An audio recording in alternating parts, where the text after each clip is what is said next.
Après un long périple depuis le Vietnam, en bus et en van, minivan, nous voici enfin arrivés au Cambodge, à Siem Reap. Et il fait très chaud, il fait 36 degrés. Et on va pas perdre de temps parce que déjà dès ce soir on va aller voir le coucher de soleil au temple d'Angkor.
Là on est à Angkor Wat, donc c'est le temple le plus connu du site archéologique de Angkor et même le temple le plus connu du Cambodge parce qu'il figure sur leur drapeau.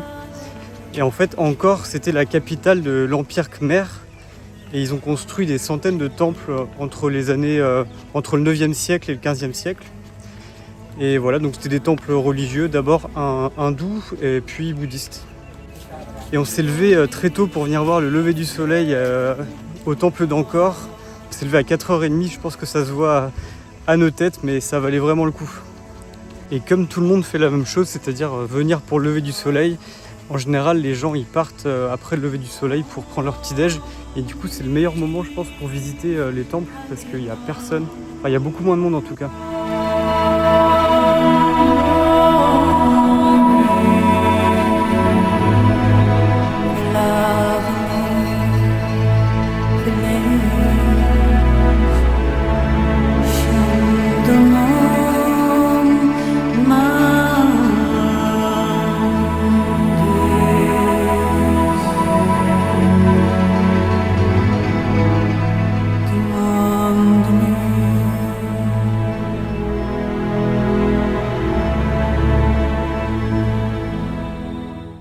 Ce qu'on ne sait pas forcément, c'est que le site archéologique d'Angkor, en fait, il y a énormément de temples. Donc là, par exemple, on est dans le temple de Bayon, qui pour moi est encore plus beau que Angkor Wat, et il est moins connu. Et en fait, pour visiter la totalité des temples, il faut au moins 2 jours. Sachant qu'on visite surtout le matin, parce que l'après-midi, il fait beaucoup trop chaud. Genre là, il est 9h, il fait déjà 31 degrés.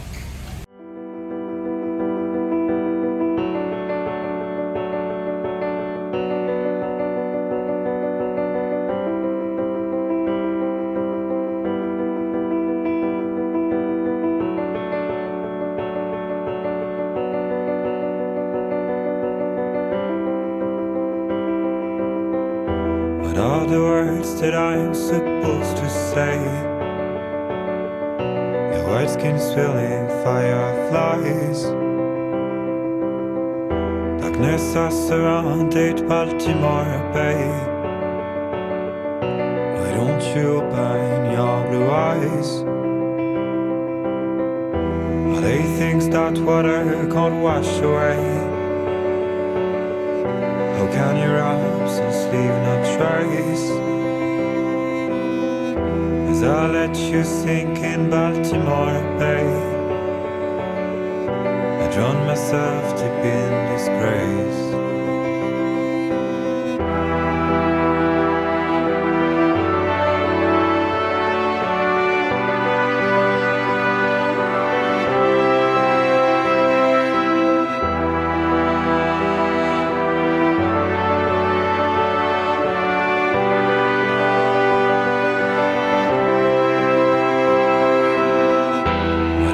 Price am I supposed to pay for all the things I try to hide? What is my fate? Am I supposed to pray? The trouble's gone with the sunlight.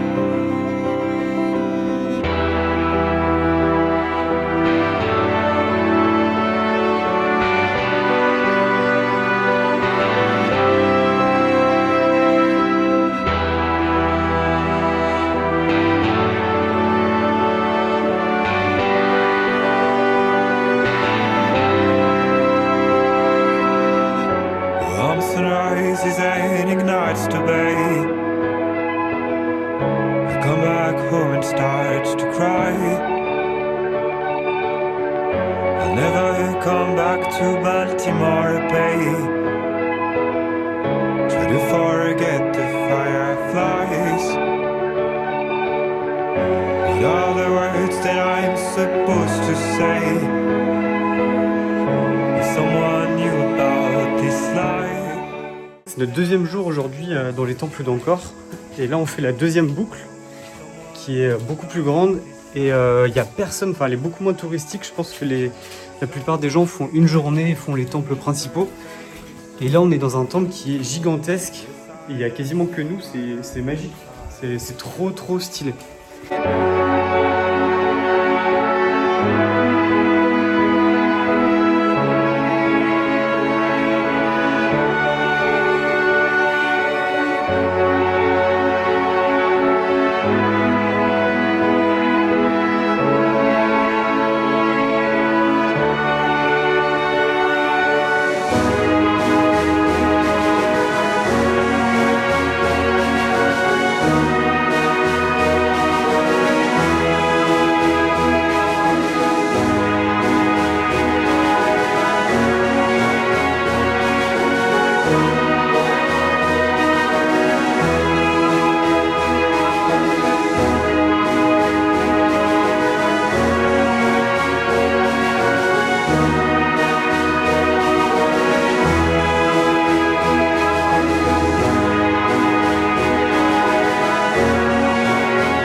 Bon là on vient de visiter notre dernier temple et on est très content du coup d'avoir fait la visite sur 2 jours parce qu'on se rend compte qu'il y a vraiment énormément de temples et de temples très différents, donc on peut pas vraiment s'en lasser.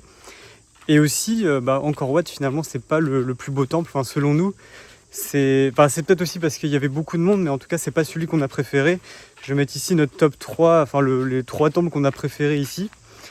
Donc voilà, en tout cas si jamais il y a des gens ici qui veulent visiter les temples d'Angkor, la petite recommandation c'est de prendre des tuk-tuk, enfin c'est ce que fait tout le monde.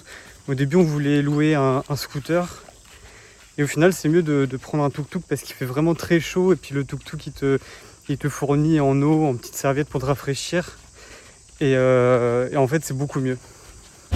Bon voilà, on part ce soir de Siem Reap direction Koh Rong, on va prendre un petit bus de nuit pour se rendre du coup dans les îles du sud du Cambodge.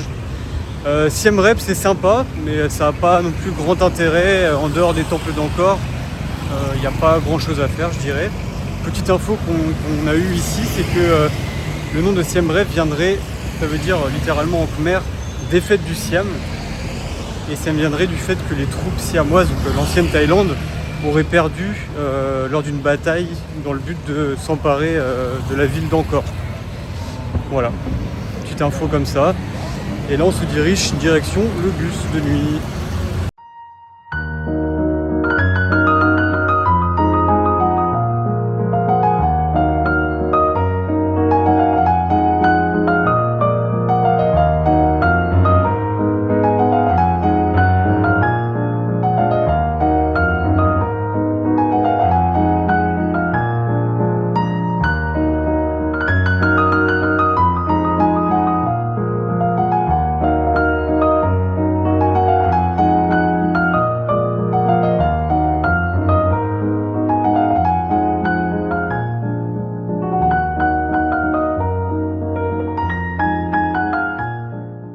Là on se trouve maintenant à Lonely Beach, donc c'est un petit coin tout isolé, hyper compliqué d'accès, situé au nord de Koh Rong. Et là on a du coup une petite cabane dans la jungle, juste à côté de la plage. C'est assez rustique. Donc là par exemple la salle de bain avec la douche ici, donc la douche est juste un point d'eau, avec dedans il y a des têtards qu'on essaie de pas prendre, hop.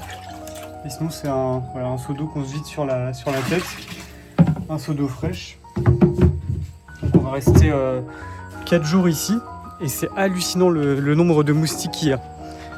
Mais le cadre il est vraiment merveilleux, on est juste collé à la plage et on a un coucher de soleil tous les soirs qui est incroyable.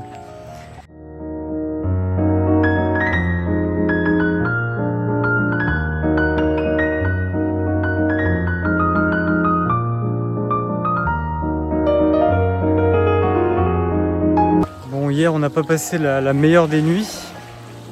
Déjà au tout début de la nuit on entend un truc tomber du plafond. On se demande ce que c'est. On regarde autour de nous et en fait c'était un rat qui était vraiment à 30 cm de nos têtes. Moi j'ai vraiment la phobie des rats, donc j'ai vraiment pas passé un super moment. Une fois qu'on a réussi à se débarrasser du rat, en fait on a eu une tempête tropicale toute la nuit. Donc heureusement on était à l'abri, donc ça allait, mais bon, on n'a pas beaucoup dormi. C'est assez impressionnant d'ailleurs les tempêtes tropicales comme ça, on en a rarement vu. Mais bon, c'est pas grave. On peut pas trop se plaindre avec le cadre qu'on a là. Donc on va se reposer cet après-midi, on va faire la sieste dans les hamacs.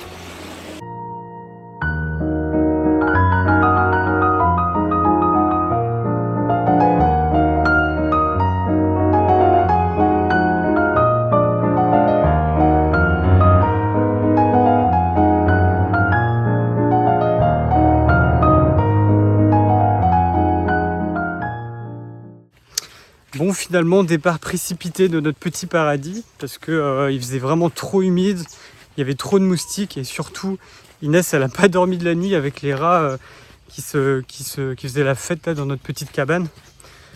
Moi j'ai rien entendu et heureusement je crois. Et du coup là on repart, mais vu qu'il a beaucoup flotté ces derniers jours, et le chemin il est encore plus compliqué qu'à l'aller. Donc ça va être marrant. On a 3 km un peu de galère. Et après on va retomber sur un axe principal, ça sera plus facile.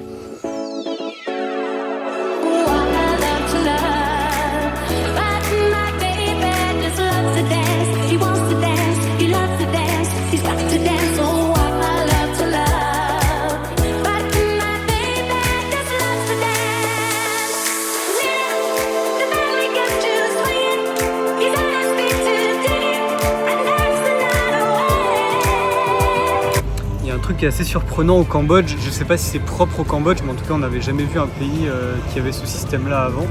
C'est qu'en fait ils ont entre guillemets 2 monnaies officielles. Il y a le dollar, US dollar, et le reals. Et en gros tu peux tout payer soit en dollars soit en reals, et c'est un taux fixe. Genre 1 dollar c'est 4000 reals, peu importe le taux du dollar, qui est d'ailleurs en ce moment plutôt bas. Et donc c'est bizarre parce que tu peux payer en dollars, ils vont te rendre des reals et inversement. Donc voilà, il faut toujours faire les calculs un peu dans sa tête.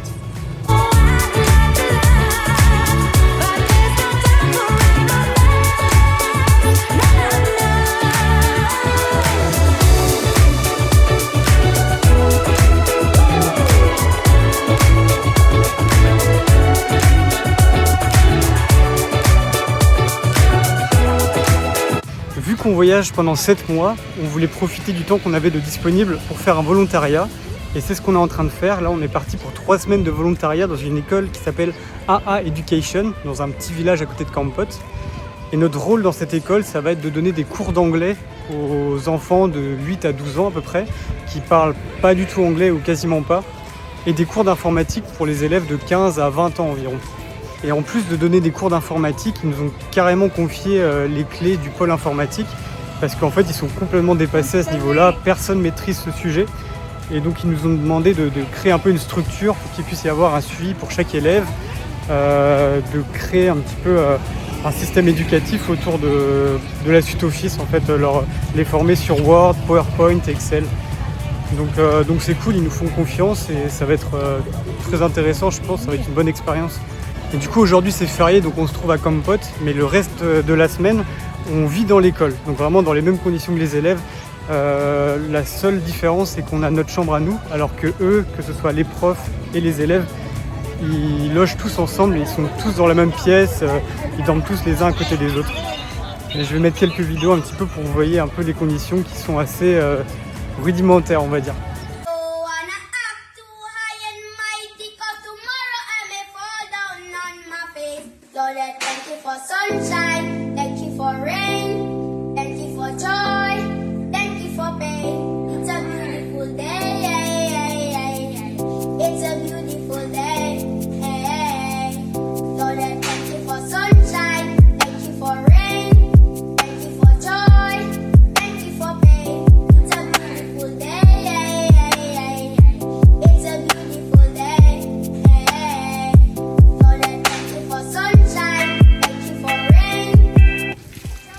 Une petite visite de l'école, là où on va vivre pendant 3 semaines. Ça c'est notre chambre. Déjà on a la chance d'avoir une chambre pour deux parce que les autres ils partagent leur chambre à plusieurs. Voilà, ça c'est la cuisine. C'est la cuisine. Donc, souvent c'est du riz. Voilà, tout se fait au feu de bois. Ici on récupère nos plateaux. Donc c'est les étudiants qui font à manger à chaque fois. Et on a chacun notre plateau avec notre nom dessus. Donc ça, c'est l'endroit où on mange.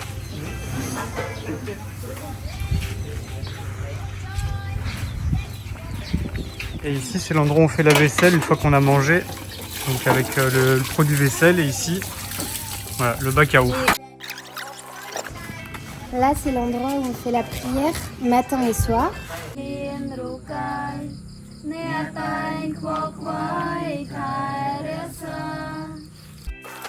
Ici, ça c'est la salle de bain des filles et ici la salle de bain des garçons. Donc c'est ouvert sur l'extérieur. Et c'est au seau, donc il y a une énorme cuve et on se lave au seau.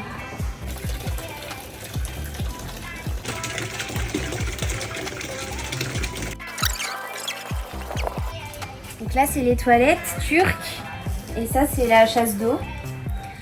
Donc on n'est pas très à l'aise. Non, on évite d'y aller. Là c'est le petit endroit snack parce que les enfants prennent des sacs tout le temps. Ils adorent le sucre, donc là ils peuvent se servir. Et là il y a plusieurs salles de classe. Voilà à quoi ça ressemble une salle de classe. Donc c'est sympa, vue sur l'extérieur. Et ça c'est la salle informatique. Et voilà, on a fait le tour. Et tout ça dans un environnement joli parce qu'il y a les montagnes tout autour. Donc c'est sympa.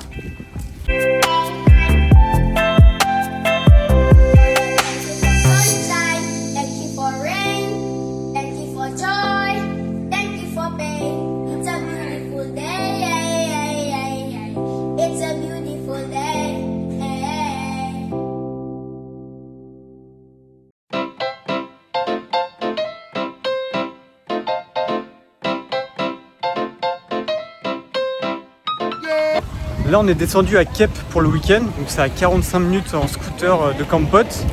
Et on est au marché au crabe pour goûter la spécialité de Kep, le crabe.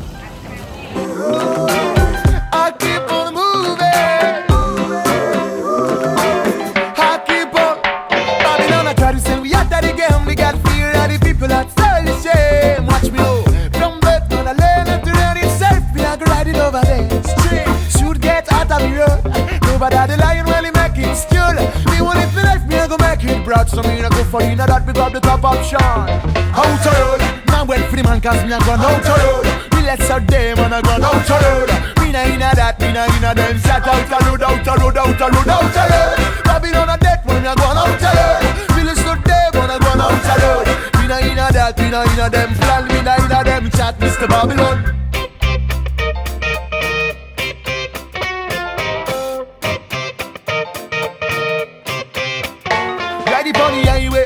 everything fine. Last time, gonna make sure we go do it. One of my time, me and the lyrical driver. What's in me build a fire up on the real rider from far in the mountain, thing shot. Down after town, we are doing a deep rock. Good boy get mad and girl get hot. I love the fact we get another pull up. We are doing a world up, so you're all black cast. Not a thing we need. Yes, good traffic and a piece of weed. Alors faire un volontariat sur le papier, c'est une super idée, sauf qu'en se renseignant un petit peu, on s'est rendu compte qu'il y avait pas mal d'arnaques au volontariat, notamment près des grandes villes comme Siem Reap ou Phnom Penh, où il y a de faux orphelinats. Donc en gros, le principe, c'est que des familles dans le besoin déposent leurs enfants dans ces orphelinats-là, et des volontaires payent à la journée juste pour venir voir ces enfants. Donc c'est hyper malsain parce que c'est un business très lucratif ici, où les familles, en gros, utilisent leurs enfants pour générer de l'argent. Et du coup, nous, pour le coup, on a trouvé un vrai volontariat sérieux parce que déjà, de 1, ils prennent pas de volontaires en dessous de 3 semaines. De 2, on n'a pas à payer pour être volontaire. Et de 3, on a passé un entretien d'embauche. Donc en gros, on a été pris en fonction de nos compétences, en l'occurrence l'informatique et l'anglais. Et donc on travaille environ 6 à 7 heures par jour. En général, on commence le matin aux alentours de 10 heures et on termine le soir entre 20h et 21h.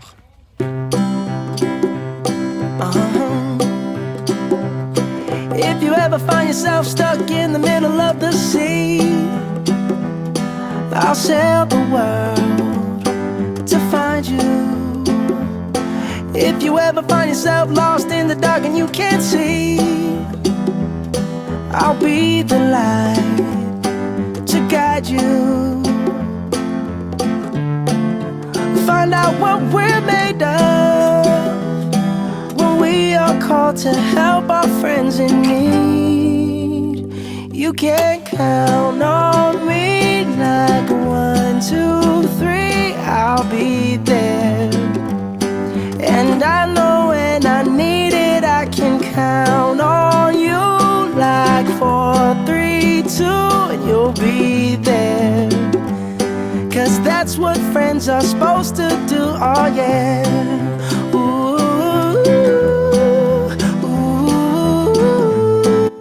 Quand on a commencé notre volontariat, il y a pas mal de choses qui nous ont étonnés ou marqués.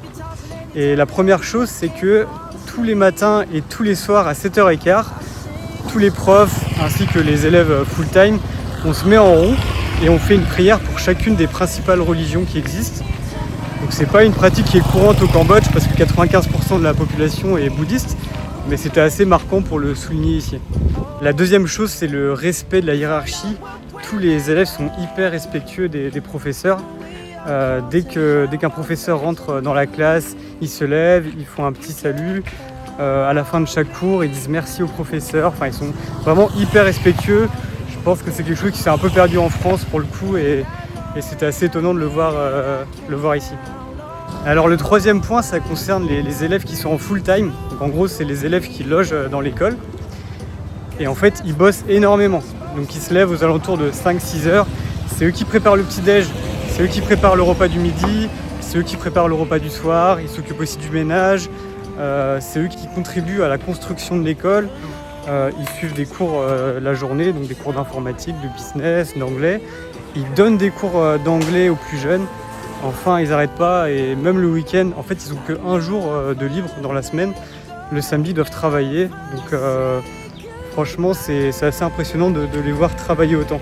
Donc ils ont entre 15 et 20 ans et ouais, ils sont assez impressionnants. I'll be there. And I know when I need it, I can count on you like 4, 3, 2, and you'll be there. 'Cause that's what friends are supposed to do, oh yeah.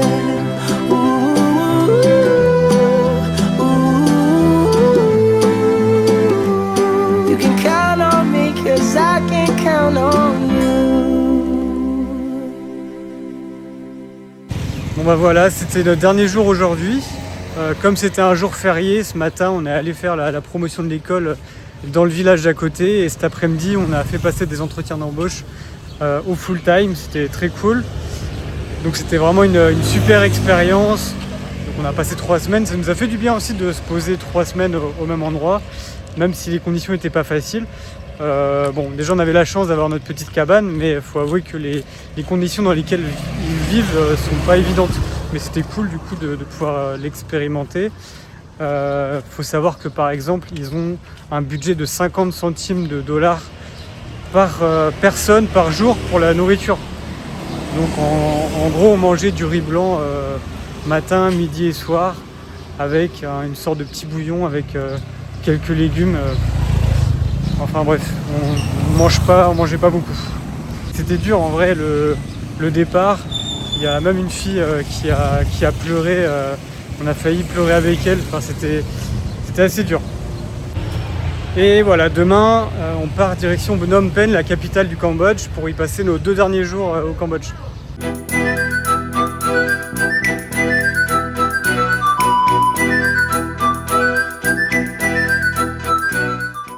On finit sur une note un petit peu moins joyeuse parce que le Cambodge est aussi tristement connu pour son génocide cambodgien. Alors pour la faire simple, en 1975, les Khmers rouges ont pris le contrôle du pays. Donc en gros c'est un groupe communiste extrême dirigé par Pol Pot et leur but c'est de créer une société sans classe, 100% agricole, sans argent, sans école et sans religion. Et du coup ils ont complètement vidé les villes parce que pour eux les gens qui vivaient dans les villes c'était des capitalistes et leur but c'était aussi d'éliminer tous les intellectuels. Donc tous les cadres, les ingénieurs, les médecins, même les religieux et tous les gens qui portaient des lunettes. On parle de génocide cambodgien parce qu'en moins de 4 ans, ils ont soit laissé mourir de faim, soit tué près de 1/4 de la population. Donc c'est une période ultra sombre de l'histoire du Cambodge. Et pour en savoir davantage, on est allé visiter le musée S21, qui est en fait une ancienne prison située à Phnom Penh. Une ancienne prison cachée où étaient incarcérés et torturés tous les opposants au régime. Et sur environ 20 000 personnes incarcérées, il n'y en a que 14 qui en sont sortis vivants. Alors le musée il est très dur, j'ai évidemment pas du tout filmé dans le musée, mais pour les gens qui viennent au Cambodge c'est vraiment un immanquable. Nous on a fait un détour par Phnom Penh pour venir le visiter, mais pour les autres il y a pas mal de films et de documentaires qui existent à ce sujet et je pense que c'est pas mal de les regarder par devoir de mémoire parce que c'est quelque chose dont on ne parle pas dans nos livres d'histoire, en tout cas en Europe. Voilà, c'est pas très joyeux mais c'était quand même important d'en parler. Alors sinon, petit bilan sur le Cambodge. Alors si je suis honnête, avant de venir, j'étais assez dubitatif parce que c'est le seul pays qui fait pas forcément l'unanimité auprès des voyageurs parce que soi-disant c'est plus cher, qu'il y a pas mal de vieux européens qui viennent pour les filles et aussi c'est le pays où il y a un petit peu plus d'insécurité, notamment dans les grandes villes. Alors notre avis là-dessus, premier point, est-ce que c'est plus cher ? On n'a pas trouvé que c'était plus cher, peut-être parce que le dollar en ce moment il est assez bas. En tout cas, on n'a pas trouvé que c'était beaucoup plus cher que les autres pays. Deuxième point, oui c'est vrai qu'il y a pas mal de vieux européens, notamment des Anglais, qui sont là dans les bars avec des filles au moins 3 fois plus jeunes qu'eux. Ça met très mal à l'aise, donc ouais je comprends ce point là. Et le dernier point, insécurité, nous on n'a pas trouvé qu'il y avait de l'insécurité, mais c'est une réalité qu'à Phnom Penh il y a des vols à l'arraché, il n'y a pas trop de sécurité.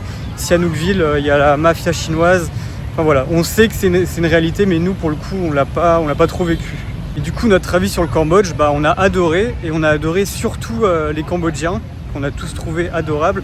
Alors on s'est dit que c'était peut-être lié au fait qu'ils parlaient anglais certainement mieux que dans les autres pays, mais pas que en vrai. On les a vraiment trouvés adorables et on a créé des liens avec pas mal d'entre eux, donc c'était vraiment trop cool. Après en termes de ville et de paysage, forcément les temples d'Angkor c'était magique. Et l'île de Koh Rong c'était magnifique aussi. Sinon Kampot, on a été très déçus parce qu'on a eu beaucoup de retours positifs sur Kampot. Et nous on n'a pas trop aimé. On a adoré les alentours de Kampot, mais la ville en soi, on n'a pas trouvé trop d'intérêt. Niveau budget, c'est un peu biaisé parce qu'on a fait 3 semaines de volontariat où du coup on dépensait pas grand chose. Mais en contrepartie, quand on n'était pas à l'école, on se faisait plaisir sur la bouffe parce qu'on en avait marre de bouffer du riz 3 fois par jour. Donc on en a eu pour 20 € par personne et par jour, donc c'est très correct. Et si on n'avait pas fait de volontariat, je pense qu'on aurait été plus proche des 35 €, quelque chose comme ça. Là pour la suite du voyage, là on est de retour à Ho Chi Minh, donc au sud du Vietnam. Et dans 2 heures à peine, on va monter dans le train direction Hanoï, donc le nord du Vietnam. On en a pour 35 heures de trajet, donc ça va être une sacrée expérience. Apparemment les paysages autour sont magnifiques. Et le nord du Vietnam, c'est apparemment les plus beaux paysages du Vietnam, donc on a trop hâte de découvrir ça.